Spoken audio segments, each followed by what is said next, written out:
Fakultetu tehničkih nauka u Kosovskoj Mitrovici održan je 4. projektni sastanak u okviru WebNet projekta koji okuplja partnere sa prostora Zapadnog Balkana.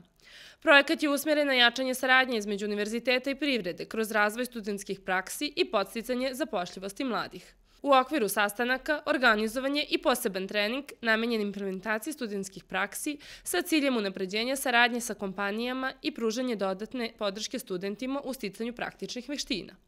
Tokom događaja predstavljene su i kompanije koje su do sada uspešno sprovodile studentske prakse, ističući primere dobre prakse i pozitivne iskustva.